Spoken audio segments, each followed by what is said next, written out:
Let's talk now to Radhika Desai, who's a professor in the Department of Political Studies at the University of Manitoba. Good to see you, Radhika. Thanks for coming on the programme. So Canada's Prime Minister there saying he wants to build trade relationships away from the United States. How important could India be in this story?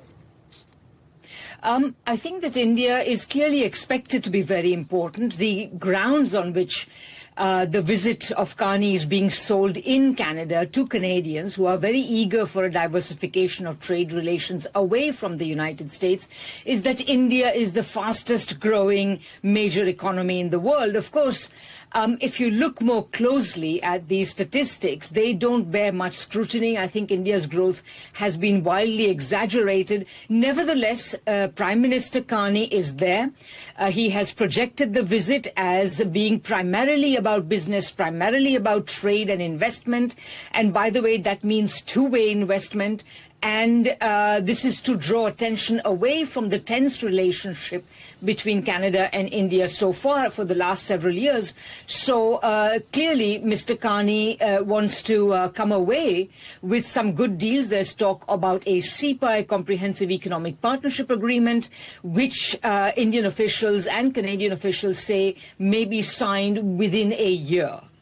Well, as you alluded to there have been strained relations in recent years. This visit being billed as a chance to reset those. How likely is it that a comprehensive trade deal that's being talked about will actually be reached?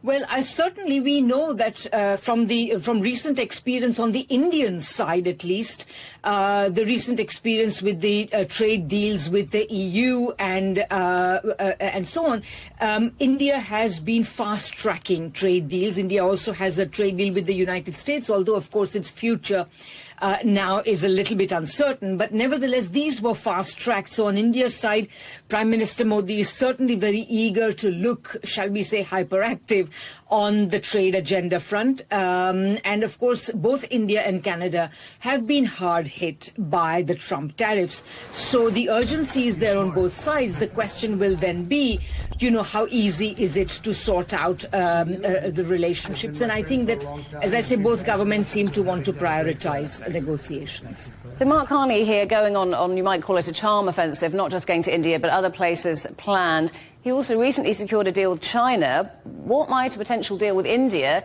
mean for those other trade relationships?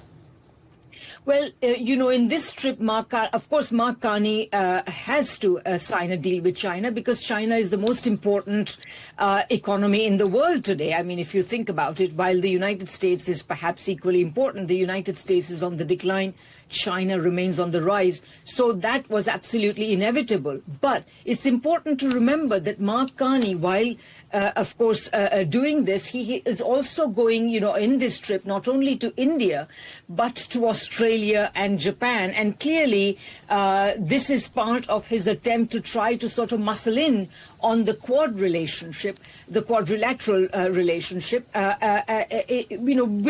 the United States, sort of saying to these countries that they should deal with Canada in a certain sense. And I think it's important to also realize that when Mark Carney made his famous Davos speech in which he spoke about the urgency of diversifying trade relations away from the United States, he still seemed to prioritize the old traditional business partners, trading partners of Canada, Europe in particular, and then, of course, those who have always been part of a sort of Western alliance. So you are still seeing hints of that. I don't know how long that will last, whether this kind of bias will persist, but certainly it's there in this visit. Professor, it was great to talk to you. Thanks so much for coming on the programme. That's Professor Radhika Desai from the University of Manitoba.